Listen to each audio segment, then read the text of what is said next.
Bienvenido a la página de nuestra iglesia Misión Cristiana Canaria y gracias por unirse a nosotros para escuchar los mensajes de la Palabra de Dios en estos domingos de verano.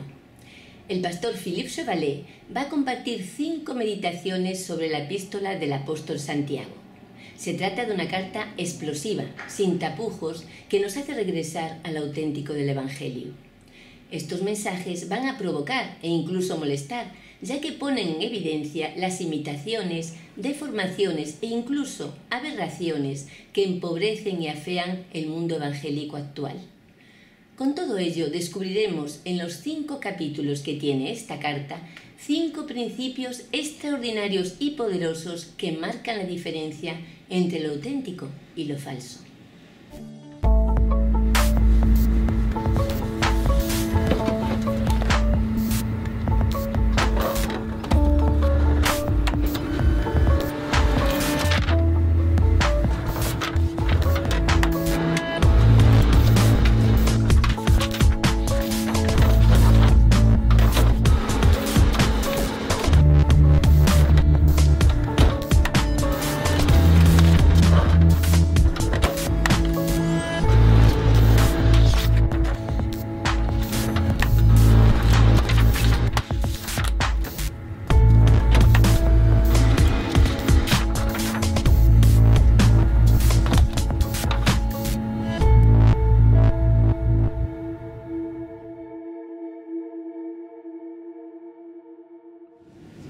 Muy bien, espero que habéis entendido lo que significa este vídeo.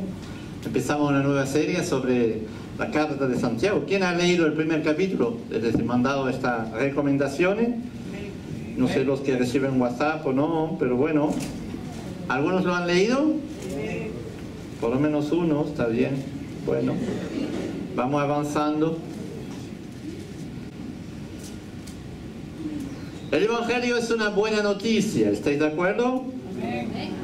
Por lo menos 3. Vamos mejorando poco a poco, a ver si estáis todos de vacaciones o no sé. A ver. El Evangelio es una buena noticia, el Evangelio auténtico es una buena noticia. Digo, auténtico es algo comprobado, certificado, cuya verdad es incontestable, cuya forma y contenido no pueden estar bajo sospecha o duda. Lo auténtico es absoluto, es ser conforme al original. ¿Habéis visto este vídeo que dice que cuando haces copias, te empieza a deteriorarse y la gente hace más caso a la copia que al original? Y siempre tenemos que volver al original. Tan fácilmente se nos nubla ¿cómo se dice? La visión del verdadero evangelio por todo lo que se oye por ahí y todo lo que se recibe de por ahí, que el mundo empieza a ser confundido y se aleja de la verdadera y auténtica palabra de Dios, y es constante que tenemos que volver al origen, a volver a la palabra de Dios y no a todo lo que se oye por ahí, ¿verdad? Especialmente en estos días que estamos viviendo. Así que hay que predicar un evangelio conforme al evangelio original, ¿estáis de acuerdo? A la buena noticia original, sin alteración y complemento. Así que el cristianismo es una buena noticia solamente cuando es auténtico. Un cristianismo que no es auténtico no es buena noticia. Puede ser 1000 cosas, pero no es buena noticia. Esta semana he recibido una carta maravillosa y me he puesto muy contento, muy feliz. Y dije, wow, qué bien. Les voy a leer la carta de la señora Ruth Hampson. No la conocéis, yo tampoco la conocía, pero dice así. Les voy a leer un poquito, ¿no? Porque la ha traducido en español, pero por la máquina, ¿no? Por el Google, no sé qué. Así que suena un poco raro, ¿no? Pero rápidamente, no la voy a leer toda porque es muy larga, pero bueno. A veces se ponen contentos conmigo, ¿verdad? Dice así: soy de Kuwait, estoy casado con el señor Richard Hampson, quien trabajó con la embajada de Kuwait a Costa de Marfil durante 9 años, antes de morir en 2004.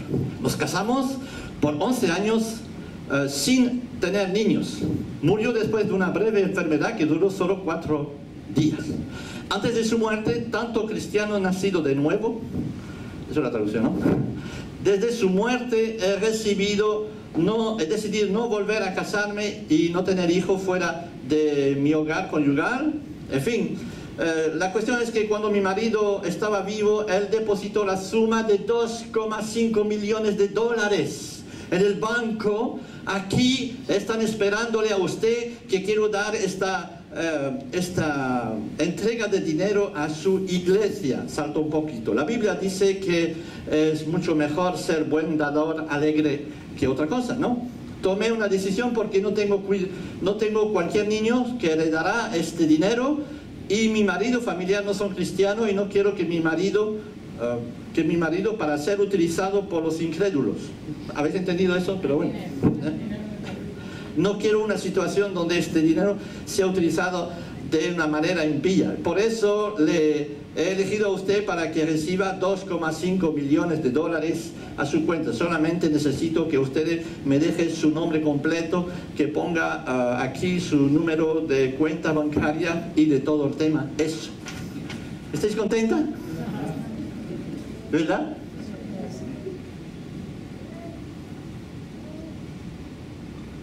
Repito, el cristianismo es una buena noticia solo cuando es auténtico.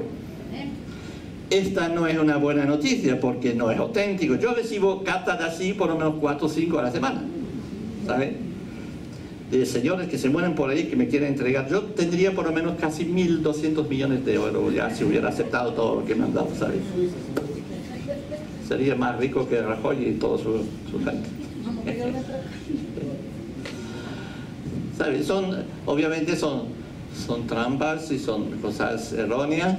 Lo curioso es que el 90% de las iglesias reciben este tipo de invitaciones y de entregas.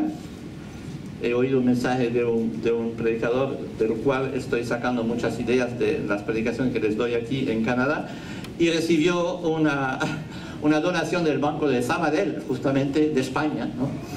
Que le daba 5 millones de euros también a ellos para su ministerio.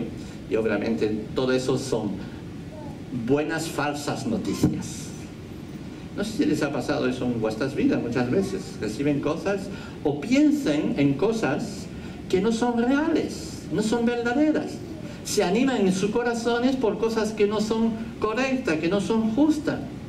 Y se dejan engañar por deseos y por anhelos y por sentimientos que uno tiene, sentimientos raros que tiene ahí de repente, y parecen esos sentimientos tan bonitos, tan lindos, que no puede ser otra cosa que sentimiento dado por Dios, porque está el amor, está muchas cosas, y uno se deja inventar por eso y hace caso a una buena noticia falsa y se deja llevar fuera del puro evangelio. Repito, el cristianismo entonces es una buena noticia solo cuando es auténtico.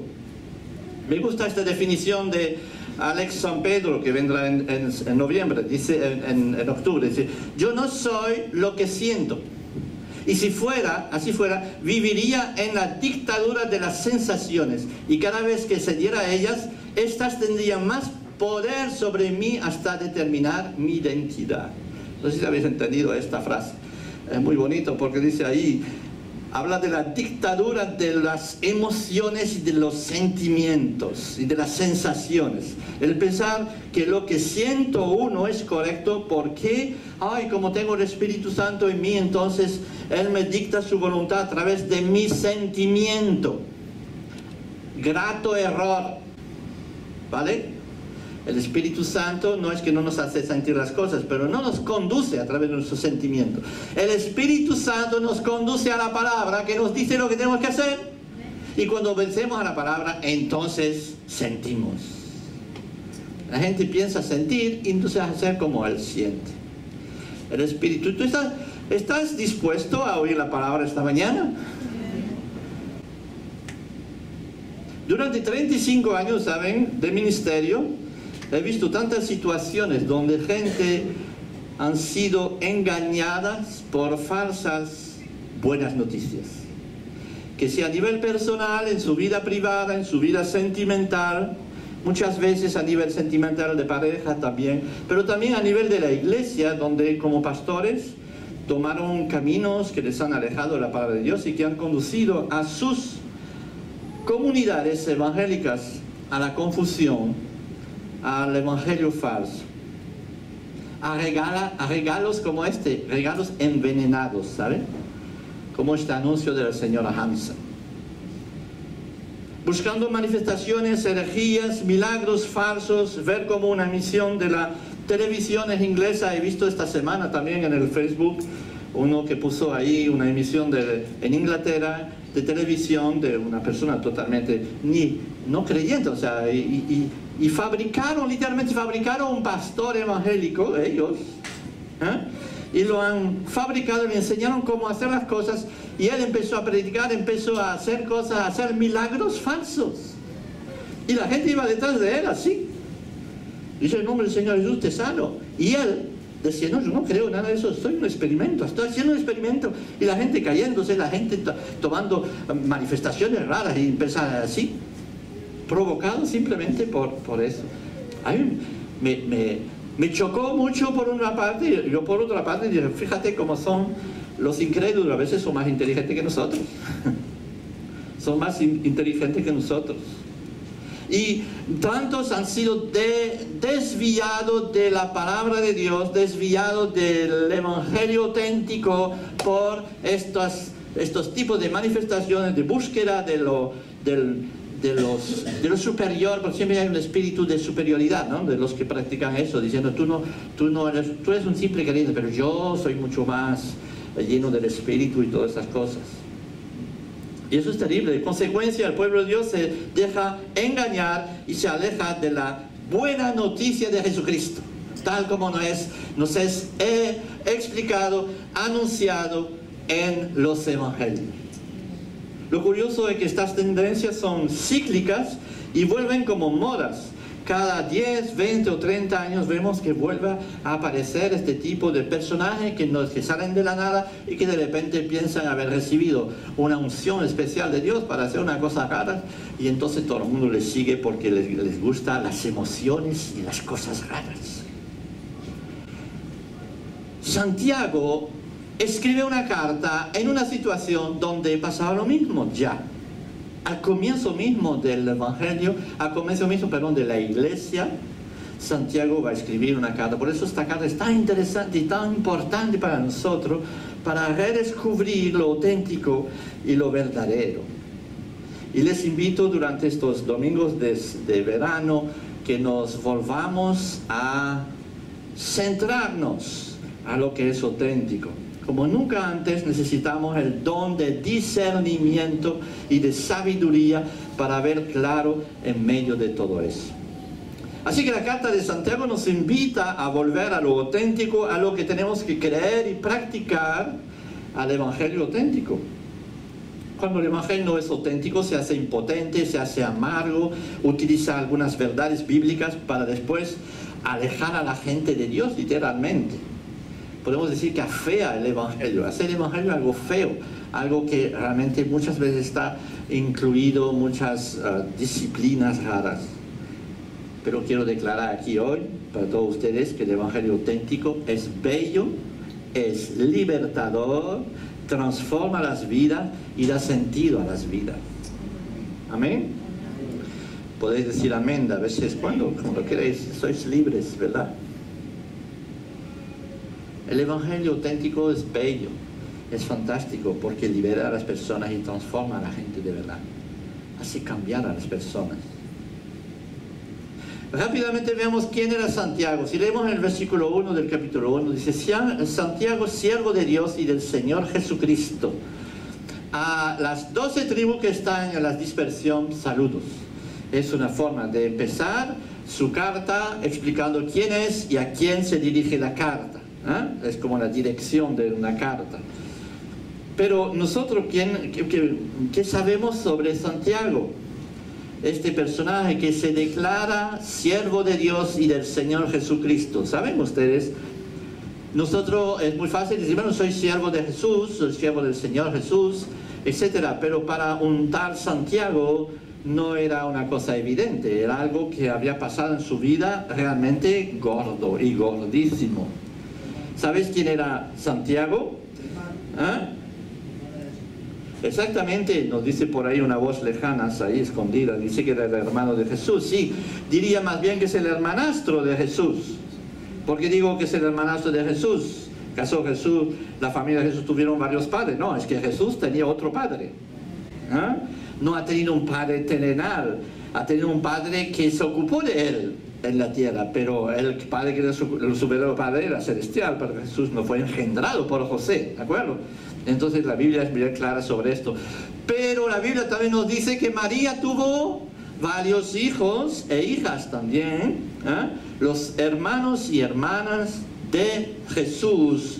Y entonces yo no sé si podéis imaginar un poquito lo que significa eso. En Marcos 6, versículo 3 nos dice: ¿acaso no es este el carpintero, hijo de María y hermano de Santiago, José, Judas y Simón? ¿No viven sus hermanas aquí también entre nosotros? Y dice el texto: y se escandalizaban a causa de él. No solamente la Biblia nos declara que Santiago tenía, o que Jesús tenía hermanos y hermanas, pero que ellos no eran creyentes al comienzo. Más bien todo lo contrario. Dice: nuestro hermano mayor está un poco majareta, está un poco loco de la cabeza, está un poco insensato, dice cosas raras, y estaban en contra de él. Y cuando su hermano mayor decía: yo soy el hijo de Dios, dice: jaja, mira a ver. ¿Ah? Tú imagínate una hermana tuya que dice: yo soy hijo de Dios, soy hija de Dios, y la gente dice: ¿podéis imaginar? Vivir en una familia donde un hermano vuestro es Jesús, el hermano mayor. Cuando una madre te dice: ¿por qué no eres como tu hermano mayor? ¿Cómo te sientes tú, no? O cuando alguien hizo una trastada y la madre dice: ¿quién ha hecho eso? ¿Verdad? Y todos los niños así. Pero el hijo mayor lo sabe todo. Y siempre dice la verdad. Entonces es una molestia, ¿no? Dentro de la casa. Es una molestia. El Evangelio de Marcos dice que Jesús no era persona grata en su familia, considerado como un insensato. Y esto hasta la resurrección de Cristo. Vemos en Juan, el capítulo 7, lo puedes ver esto. Estuvieron los hermanos y hermanas el día de la crucifixión, pero muy alejados de ellos, no querían identificarse. Y sabéis que el día de la crucifixión solo la madre de Jesús estaba cerca de Jesús, y hasta el momento donde Jesús va a decir a Juan, el discípulo: ocúpate de ella. ¿De acuerdo? Reconoces esta historia, ¿no? Cuando Jesús está a punto de morir, le dice a Juan: ocúpate de ella, sé para ella como un hijo. ¿Por qué? Porque la tradición judía exigía a los miembros de la familia ocuparse de las viudas. Probablemente en este momento María también era viuda, perdón, y le tocaba al hermano mayor, después de Jesús, de ocuparse de la madre, ¿verdad? Entonces vemos cómo estaban totalmente alejados de él y de esta historia los hermanos. ¿Y qué ha pasado entonces en la vida de Santiago para que lo encontremos ahora después escribiendo carta en el nombre y que la carta suya haga parte de la Biblia, de la palabra de Dios? ¿Cómo convencer a un hermano pequeño que tú eres el Hijo de Dios, el Salvador del mundo? Cuando lo ves morir, cuando anteriormente has visto milagros que se hicieron, pero te has opuesto a ellos y lo ves morir ahora, ¿cómo hacer que esta persona crea en esto, verdad? Es imposible. ¿Cómo hacer que esta persona un día escriba: yo soy siervo de Jesucristo? Hay un cambio total, ¿estáis de acuerdo? En la manera de pensar y de ver de Santiago, en su corazón, en su mente, en toda su vida. Algo ha ocurrido entre ellos. ¿Ah? Y vemos entonces lo que ha pasado, porque dice que Jesús resucitó de los muertos, y dice el texto que se presentó a 500 personas, se presentó a los apóstoles y concretamente, dice el texto, se presentó a Santiago. Qué curioso, ¿no? se presentó personalmente. Es decir, que Santiago hizo un encuentro personal con Jesús resucitado. Y eso literalmente, eso explotar su mente, su corazón, y cambió por completo de actitud. Y pasó de incrédulo total a un auténtico creyente verdadero. Y no solamente consideró a su hermano de repente su hermano, ¿no?, sino al verdadero Señor Jesucristo, Hijo de Dios. Y va a ser una persona que va a dar hasta su propia vida para declarar lo que declara aquí, ¿saben? Porque no es solamente palabra escrita. Yo creo el Señor Jesucristo. No. Él había pasado de un estado en su corazón totalmente contrario a Jesús, y ahora es para él quebrantado delante del reinado de Jesucristo, Señor de Señor. Su vida totalmente cambiado, y vemos más tarde en su vida que él ha sido hasta mártir por esto, por ser siervo de Jesucristo. Santiago escribe: soy siervo de Jesucristo el Señor. No escribe soy el hermano de, ¿no? Dice soy siervo, porque en su vida ha ocurrido un cambio total. En Gálatas 2:9, Pablo dirá que Pedro, Juan y Santiago eran considerados como columnas en la iglesia naciente. E incluso vemos cómo es Santiago el que tiene la última palabra en el primer concilio, en los Hechos capítulo 15, para los que toman notas, que son todos ustedes. Santiago se levanta en la discusión que hay entre los apóstoles, es el pastor de la iglesia de Jerusalén, y declara con autoridad lo que hay que hacer, incluso más que el mismísimo Pedro, que era considerado como uno de los primeros apóstoles. Y vemos como este Santiago se va a levantar y va a tomar la decisión última en la discusión que tienen los apóstoles en el primer concilio que hay, ¿saben? Santiago tiene una gran autoridad, pero no abusa de ella. Dice, soy siervo del Señor Jesucristo. Y es realmente eso que necesitamos, personas que tienen una autoridad total, porque su fe en Cristo es absoluta y van a seguir a Cristo en sus pasos, pero nunca se van a creer a alguien más que los demás, sino que son siervos, literalmente esclavos de Jesucristo. Amén. Que sea así para nuestras vidas. ¿Saben? Y tenía como apodo, la tradición dice que tenía rodillas de camello. ¿Sabían? ¿Por qué? Rodillas de camello, por la vida de oración que tenía. Dice que murió con callos en las rodillas, por estar de rodillas continuamente orando a Dios. Alguien dijo, en este siglo encontramos más bien personas que tienen tendinitis en las manos por el mando de la tele, ¿sabes? Pero callos en las rodillas pocos. Y fue uno de los primeros mártires, y se cuenta la historia que fue lanzado arriba de un precipicio, lanzado abajo del barranco, y como no murió del todo, entonces medio se levantó más o menos, y entonces le remataron con un palo en la cabeza, le rompieron la cabeza, y es justo en este momento también dijo, Padre, perdónales, porque no saben lo que hacen. Así que encontramos a un personaje que es parte de la familia carnal de Jesús, pero que es literalmente cambiado por la visión de Jesús resucitado en su vida y dispuesto a todo. Y desde el principio vemos como Él va a escribir, como dice ahí, a multitud de creyentes que están dispersos por todo el imperio romano. Y va a escribir esta carta que es sumamente importante porque va a poner otra vez algunas bases, un planteamiento totalmente dirigido a explicar lo que es el Evangelio auténtico. Como decir, ustedes no se dejan llevar por ahí cosas, es absolutamente importante que volváis a lo que es el verdadero Evangelio. Esperemos que durante esta semana podremos verlos. Carta distribuida a miles de cristianos en el mundo que llegan hasta nosotros porque, gloria a Dios, tenemos el privilegio de poder tenerla en nuestras Biblias, y naturalmente es crucial para nuestra vida, para nuestra iglesia, para todo lo que estamos haciendo. Santiago hablará y pondrá en evidencia los errores predicados por lobos disfrazados. Y veremos que cada capítulo corresponde más bien a uno de estos errores. Vemos 5 errores, 5 trampas denunciadas por Santiago en su carta. El primero es el legalismo.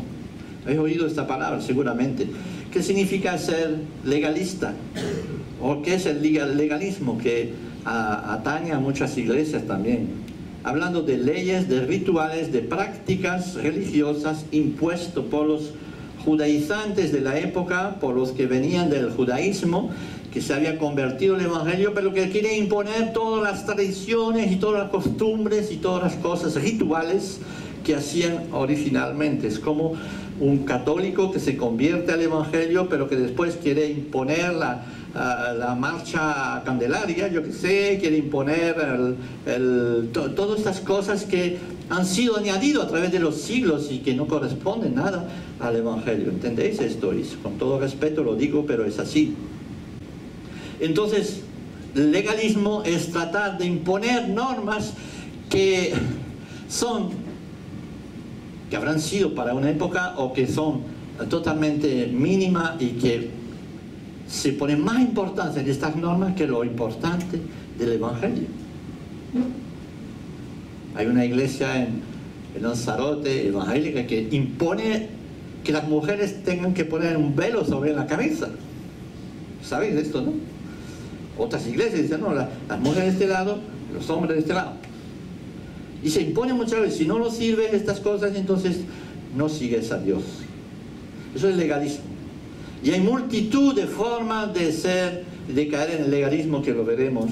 Y Santiago lo denuncia. Está en contra de ello. También está otra cosa, ¿no? Dice, aparte del legalismo está el misticismo.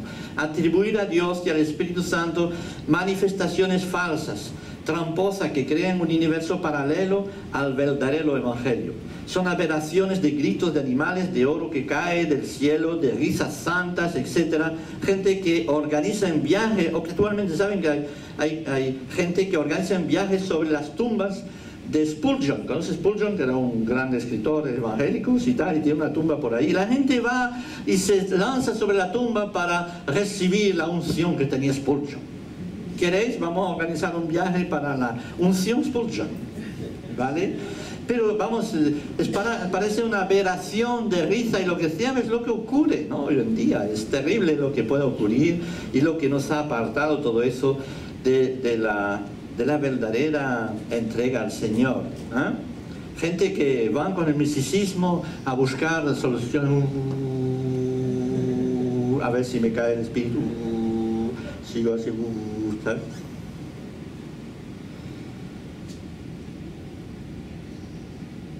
¿Dónde encontramos eso en la palabra? Digo yo. No queremos nada de lo que está fuera de la palabra y queremos todo lo que hay en ella. ¿Estáis de acuerdo? Repite, no queremos nada de lo que está fuera de la palabra y queremos todo lo que hay en ella. Después está el hedonismo. El hedonismo es el mensaje de la gracia que anuncia una salvación sin la santificación que le acompaña.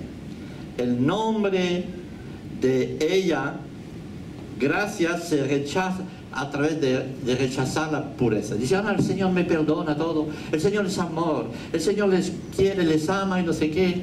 Y parece ser que el Señor no se preocupa cuando usted peca deliberadamente y vive en desorden. Eso es el hedonismo, ¿no?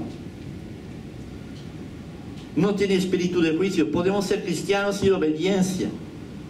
Así nacen iglesias homosexuales, porque la homosexualidad es bueno hoy en día. Entonces como que el amor no puede ser algo feo, entonces es bueno, ¿verdad? Y Dios derrama su gracia sobre el amor, sobre todas estas cosas. Una contradicción total con la palabra de Dios. Y así podemos añadir muchas cosas, ¿no? egoísmo. Después, yo les digo, podemos ser cristianos sin obediencia. ¿Podemos ser cristianos sin obediencia? No. Es imposible. Hay que obedecer a la palabra de Dios, a lo que dice la palabra. Por más sentimiento y por más historia que tenemos en nuestro interior, que podamos pensar y lo que sea, tenemos que obedecer a la palabra, si no, el Evangelio no tiene fuerza ninguna. Lo veremos después. Después tenemos egoísmo, tentación de hacer del cristianismo un círculo cerrado sobre sí mismo. Somos nosotros los que defendemos la verdad absoluta, no queremos tener contacto con nadie, estamos cerrando un núcleo ahí de los puros y los sensatos, ¿verdad? Nosotros rechazando la iglesia como estructura prevista por Dios, pensando una vez más que uno tiene que estar separado de los demás. Después está el relativismo, que lo veremos también, sin autoridad, sin liderazgo, sin estructura mínima. Ay, nosotros nos conducimos, tenemos nuestro grupo casero y ahora pues es suficiente. ¿Para qué pertenecer a una iglesia? ¿Para qué someterse a una estructura de iglesia? Que va, vivamos el Evangelio como nos da la gana y todo irá bien, ¿sabes? Así es. Santiago nos vuelve a poner en nuestro sitio. Hay un verdadero evangelio enseñado en el tiempo de Jesús, por el Espíritu Santo, y a Él tenemos que volver. Amén. Así es. Vamos a ver el primer principio hoy. Dice, vamos a escuchar y practicar la palabra de Dios. Es lo que anuncia en el capítulo 1. Espero que la habéis leído. Bueno, los tres que lo han leído, gracias a Dios por ello, ¿verdad? Pero eso es, dice Santiago en el capítulo 1, versículo 22 a 25, dice, sed hacedores de la palabra y no solamente oidores, que se engañan a sí mismos. O sea, los que son oidores y no hacen, ¿qué hacen? Se engañan a sí mismos, ¿no? Porque si alguno es oidor de la palabra y no hacedor, es semejante a un hombre que mira su rostro natural en un espejo, pero después de mirarse en sí mismo e irse, inmediatamente se olvida de qué clase de persona es. Pero el que mira atentamente a la ley perfecta, la ley de la libertad, y permanece en ella, no habiéndose vuelto un oidor olvidadizo, sino un hacedor eficaz, este será, ¿cómo? ¡Wow! Este será bienaventurado en lo que hace. Escuchar y practicar la palabra de Dios. ¿Les parece simple? Alguien habrá dicho, wow, ¿qué nos va a decir el pastor esta mañana? Unas verdades ahí, espirituales, profundas, muy lejanas, muy grandes. Esta mañana vengo y digo lo que dice Santiago. Hay que ser hacedores y no solo oidores. ¿Les parece complicado? Les parece un mensaje muy complejo, muy raro, wow, qué bien, qué profundo es, ¿no? Hay personas que vienen en la iglesia con una pala, ¿no es así? Para buscar profundidades del Evangelio. Wow, y van ahí al más profundo, y van tan profundo que se pierden también. He visto gente que hacen curso para, perdone que les diga, ¿no? Curso para ser mejor profetas, y entonces en 5 puntos, leer 4 libros, asistir al seminario para ser profeta. Y dice, pero ¿acaso Jesús enseñó a sus discípulos cómo ser profetas? Pero sí, les enseñó a amarse los unos a los otros. Les enseñó a perdonar. Les enseñó a tantas cosas elementales que yo no sé si las vivimos de verdad. Y ahí dice, ser hacedor de la palabra, no solo oidores. Una persona dijo, se cuenta la historia de un pastor que fue invitado a una iglesia para predicar, y fue invitado como un nuevo pastor en la iglesia, ¿de acuerdo? En la iglesia establecida desde muchos años. El pastor llega el primer domingo a hacer una predicación y habla de una cosa. El domingo siguiente vuelve a decir exactamente la misma predicación. Y la gente dice, ¿será que se olvidó? No sé. Tercer domingo vuelve y predica exactamente lo mismo.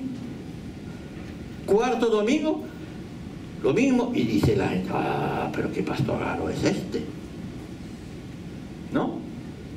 Y uno le dice, oye pastor, ¿no se da cuenta que nos estás diciendo siempre lo mismo? Y dice, sí, sí, claro. ¿Y cómo es eso? Y digo, cuando aplicaremos este, pasaremos al segundo. Cuando pondremos este en práctica, pasaremos al otro. A veces es así, ¿no? Porque, ¿sabes? Mientras no aplicas lo que tú recibes, no avanzas. Es lo que está diciendo ahí, ¿no? Sed hacedores de la palabra, porque si no, es imposible, no solo oidores. Y uno pregunta, ¿quieres ser felices? ¿Quieres ser bienaventurado en nuestras vidas? ¿Quién no quiere ser bienaventurado en su vida? ¿Verdad? Entonces hay que escuchar y practicar. ¿Qué es lo que marca la diferencia entre los cristianos? Después de varios años, unos están en lo mismo de siempre, mientras que otros crecen de manera maravillosa. La gente que está lleno del Señor porque se nota que realmente la vida de Cristo está en ellos, mientras que otros vuelven todos los domingos, vuelven las mismas historias, los mismos problemas, la misma amargura, la misma cosa que arrastran desde años y años. Unos siguen con el mismo carácter amargo, sin gozo, sin amor, sin pasión, mientras que otros florecen en estas cosas. ¿Por qué? Porque son oidores y no hacedores. Hay tres claves, ¿saben?, que quiero destacar esta mañana para realmente que entendamos este principio. Rechazar y recibir, mirar y responder, renovar la revelación. La mayoría de nosotros tenemos un nivel de conocimiento de la Biblia más allá de nuestro nivel de obediencia. ¿Nadie dice amén? Amén. Espera, yo también me voy a poner ahí, delante, ¿verdad? Y voy a decir, amén, pastor, tiene razón. Tenemos un conocimiento de la cosa de Dios mucho más allá de nuestra obediencia. Amén significa así sea, así es verdad.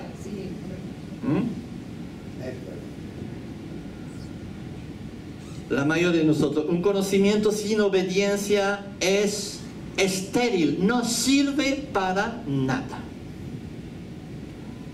Es una vida sin frutos, es un árbol muy lindo que conoce muchas cosas, pero no da ningún fruto. ¿Cuántos mensajes hemos oído, estudios hemos asistido? ¿Y cuál es el efecto que produjo en nosotros? ¿Qué es lo que ha producido en nosotros lo que hemos aprendido? La revelación sin aplicación lleva a la esterilidad. No sirve para nada. Santiago da la primera clave, entonces dice, rechazar toda inmundicia, malicia y recibir con humildad la palabra. Rechazar el error, lo falso, lo que Dios declara falso y recibir con humildad lo que Él nos dice. Por lo cual, desechando toda inmundicia y todo resto de malicia, recibir con humildad la palabra implantada que es poderosa para salvar vuestras almas. Dice el Salmo 66, 5, venid y ved las obras de Dios, admirar en sus hechos a favor de los hijos de los hombres, porque Dios tiene bendiciones y derrama su gloria sobre las personas que le obedecen y que están dispuestos a rechazar. Dice aquí, primero hay un rechazo, ¿estáis de acuerdo? Si no rechazas, no puedes recibir. En este caso dice, tiene que rechazar la inmundicia, rechazar todo lo que es incorrecto delante de Dios, decir, no, ahí no entro, no voy por ahí. Sabemos, por ejemplo, que el adulterio es contrario a Dios, ¿sí o no? Sabemos que el vivir como matrimonio sin serlo es contrario a la palabra de Dios, que estar en un yugo desigual también, que la homosexualidad y tantas otras cosas, tantas otras prácticas son contrarios a lo que dice la palabra de Dios. ¿O tenemos que volver a explicarlo? ¿Es tan complicado eso? Está escrito, ¿no? Dios lo ha dicho, Jesús lo explica y lo dice. Y dice, estas cosas les van a llevar a la ruina. Yo no quiero que os arruinéis andando por caminos así. Por eso les invito a rechazar eso y a empezar a obedecer para que vuestras almas lleguen a conocer la maravilla de Dios en vuestras vidas. ¿Entendemos eso? Oír la palabra de Dios, pero después tomar la decisión de cortar.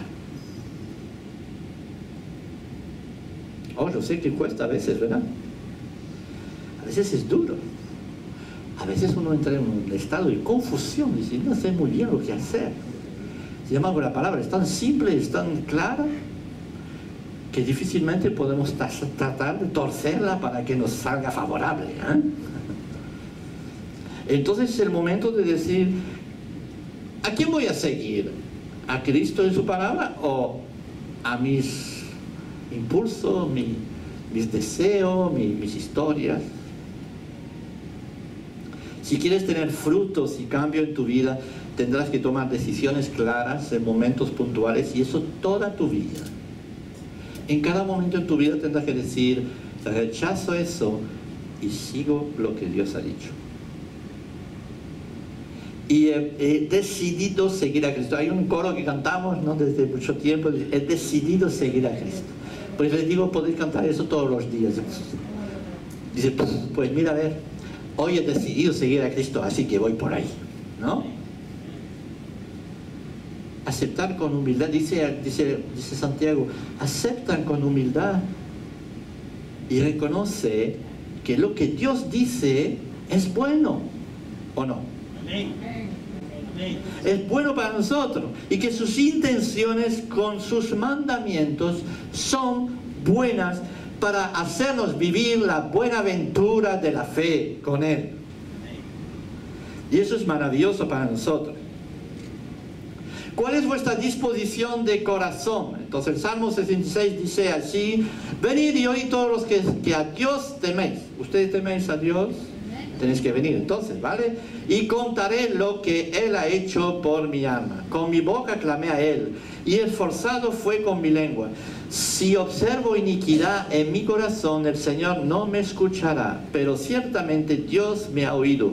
Él atendió a la voz de mi oración. Bendito sea Dios, que no ha desechado mi oración, ni apartado de mí su misericordia. ¿Por qué?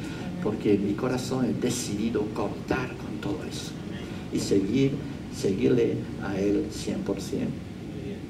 Eso es extraordinario. ¿Cuál es nuestra disposición de corazón? Porque es ahí donde funciona, ¿no?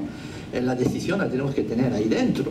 No a nadie la puede tener para nosotros. La gente nos puede aconsejar, sí, muchas veces, buenos consejos, malos consejos, pero lo que tenemos que hacer nosotros es decidirnos en nuestra vida personal. Tú sabes lo que Dios quiere, pero no quieres obedecer. ¿Eso es humildad? No, es todo lo contrario. Cuando Santiago habla de humildad, está literalmente diciendo eso. Yo voy a ser humilde delante de la palabra de Dios. Voy a dejar que ella tenga autoridad sobre mí. Tú sabes lo que Dios quiere, entonces con humildad vas a obedecer a su palabra. Hoy Dios quiere hablarte y llevarte a que tome una decisión de rechazar para poder recibir. Puedes pasar por un momento de tribulación, dice el texto, por fuego, ¿no? Pero Dios quiere sacarte de allá para darte abundancia. Depende de tu decisión, de nuestra decisión. El cristianismo auténtico, ¿sabes?, no es venir a Dios cada día, pedirle cositas, bendíceme por ahí, vete por ahí, Señor, por favor, y hacer de Dios como si fuera una marioneta nuestra que haga todo lo que a nosotros nos pasa por la cabeza. No, es venir a Cristo. El auténtico evangelio es venir a Cristo en un momento de humildad delante de Él, de decir, Señor, estoy dispuesto a obedecer a lo que tú me dices. Incluso si no lo siento, incluso si no lo entiendo, pero tu palabra no puede estar equivocada. Es rechazar para poder recibir, dice Santiago. Mirar y responder. Rechazar y recibir. El segundo punto es mirar y responder. ¿Qué significa eso? Somos responsables de lo que recibimos. Dice aquí en Lucas 12, 47-48, el Señor Jesús dice, y aquel siervo que sabía la voluntad de su Señor, ¿no?, y que no se preparó ni obró conforme a su voluntad, dice, ahí recibirá muchos azotes. Pero el que no lo sabía e hizo cosas que merecían castigo, será azotado poco. A todo el que se le haya dado mucho, mucho se le demandará de él, y al que mucho han confiado, más le exigirán. tenemos la suerte tremenda, el privilegio tremendo de poder oír, de poder tener acceso a la palabra, ¿sí? De poder compartir la palabra, de poder recibir la palabra, de oír la palabra libremente los domingos y de saber que Dios nos habla y nos dirige. Y eso es un privilegio tremendo, pero también una tremenda responsabilidad para cada uno. Y yo primero, ¿no? Soy responsable de lo que he recibido de parte de Dios. Considerar por un momento todo lo que has recibido de parte de Cristo a través de su palabra en tu propia vida. ¿Eres consciente de ello? Es un privilegio, pero una tremenda responsabilidad también. Una responsabilidad de obrar en consecuencia y de contestar a la palabra de Dios y de responder a su llamado. Renovar la revelación, para terminar, se trata de volver a la esencia, Pero el que mira atentamente a la ley perfecta, es decir, a lo que Dios dice, que dice la ley de la libertad, porque Dios no nos quiere encadenar bajo unas leyes así, sino las leyes de Dios son libertadoras. La gente dice, leyes, me va a obligar. No, Dios te dice lo que tienes que hacer para liberarte de ti mismo, liberarte de tu pecado, liberarte de tantas trabas que uno se mete en la vida. Seguir a Dios es seguir a Dios y encontrar la libertad. La verdad os hará libre. Y dice, bueno, la ley de la libertad, y permanece en ella, no habiéndose vuelto un oidor olvidadizo, sino un hacedor eficaz. Este será bienaventurado de Dios. ¿Os dais cuenta, no? Tenemos que volver a entender eso en nuestras vidas. Dice, si sigo lo que Dios quiere, seré bienaventurado. Amén. Seré bienaventurado en mi relación, mi familia, en mi matrimonio, en mi iglesia. Si nosotros como iglesia hacemos lo que Dios quiere, seremos bienaventurado, igual que cualquier familia y cualquier persona en la vida.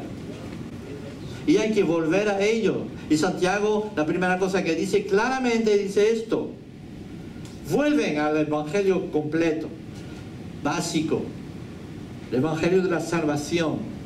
Obedecen a Cristo, no seáis olvidadizos. Isaías lo dice también en capítulo 12, 58, dice: así dice el Señor, preservad el derecho y hacer justicia, porque mi salvación está para llegar y mi justicia para ser revelada. Cuán bienaventurado es el hombre que hace esto, y el Hijo del Hombre que a ellos se aferra, que guarda el día de reposo sin profanarlo, y guarda su mano de hacer mal alguno. ¡Wow! Y después dice otra cosa, después pasa, dice Mateo 7, dice: por tanto, cualquiera que oye estas palabras mías y las pone en práctica, es semejante a un hombre sabio que edificó su casa sobre la roca, y cayó la lluvia, vinieron los torrentes, soplaron los vientos y azotaron aquella casa. ¿Cuántas casas han sido destrozadas? Porque no tenían fundamento. Aquí dice, pero no se cayó porque había sido fundada sobre la roca. Y la otra parte del versículo dice: y tomar esto que oye estas palabras mías y no las pone, y todo esto que oye estas palabras mías y no las pone en práctica, será semejante a un hombre insensato que edificó su casa sobre la arena, y cayó la lluvia, vinieron los torrentes, soplaron los vientos y azotaron aquella casa, y cayó, y grande fue su destrucción. Lluvia y vientos caen sobre las dos casas. No hay matrimonio que no pase por momentos difíciles de lluvias y de granizado a veces. Y no hay relaciones humanas que no pasen por este tipo de cosas. Y no hay iglesias que no pasen por este tipo de cosas. Pero cuando está edificado sobre el fundamento, y que vuelve sobre el fundamento, y dice: no, yo voy a hacer lo que Dios dice, porque la edificación sobre el fundamento está ligada a todo el que oye estas palabras y las pone en práctica. ¿Estáis de acuerdo? Amén. Todo viene a ser lo mismo. Oigo la palabra de Dios y las pongo en práctica, y después el Señor me bendice. Y eso es lo que Santiago empieza por decir en su primer capítulo. Hay que volver a mirar la palabra de Dios. Y no ser y hablar, y termina diciendo, habla de un espejo. Es que a veces, ¿no? Dice que la palabra de Dios es como un espejo, ¿no? Si alguno es oidor de la palabra y no hacedor, es semejante a un hombre que mira su rostro natural en un espejo, pero después de mirar a sí mismo e irse, inmediatamente se olvida de qué clase de persona es. O sea, tú te miras en el espejo de la mañana y dices, ay, yo estoy peinado fatal, ¿eh? Y te sales de ahí y ya te olvidas. Y sales a la calle totalmente despeinado, ¿vale? O con otras cosas, yo no sé. Dice, los cristianos son así. Bien, el domingo por la mañana escucha el mensaje y dice, ay Señor, sí, es verdad, tienes razón. Ay Señor, sí, vamos, razón. Y el lunes ya hacen como dice en su corazón. Ya hacen como dice la gente del mundo. Ya hacen como dice todo el mundo que pasa por ahí. Se han olvidado de lo que dice la palabra. Y venimos cada domingo aquí, o cada vez que nos acercamos a la palabra de verdad y la leemos y nos vemos reflejados en muchos aspectos por ello. Nos vemos como un espejo, dice. Pero tan pronto nos olvidamos. ¿Por qué? Porque no hemos tomado la decisión de arreglar la situación. No hemos tomado la decisión de rechazar y de recibir de parte de Dios. Y eso es lo que dice Santiago en su primer capítulo. Así que vamos a empezar por ahí, ¿no? Vamos a empezar por ahí. Y es el momento de tomar una resolución y de obedecer. Dice, Señor, yo no quiero hacer lo que yo quiero, sino lo que tú quieres. Y te pido que tu palabra me enseñe paso a paso. Que lo entiendo o no lo entiendo, yo tengo que hacer lo que tú dices porque tú tienes palabras de vida. Así dijeron los alguaciles cuando iban a arrestar a Jesús, que estaba hablando. Y en el momento de arrestarle, escucharon lo que Jesús estaba hablando y entonces se fueron y no pudieron arrestarle, se fueron a hablar a sus jefes y cuando los jefes dicen, ¿cómo que no lo habéis arrestado? Dice, no, es que él tiene palabra de vida, algo. Y se quedaron totalmente desarmados, ¿cómo podemos decir? Ojalá nosotros esta mañana podamos decir lo mismo y venir a los pies del Señor y decir, Señor, yo me miro en la palabra, yo sé lo que tengo que hacer. Ahora, Señor, te pido que me des el poder de romper, de cortar y de volver a encontrar la paz en ti y a seguir tu camino, de verdad. Primer punto, dejar que seamos no solo oidores, sino hacedores. Vamos a orar esta mañana.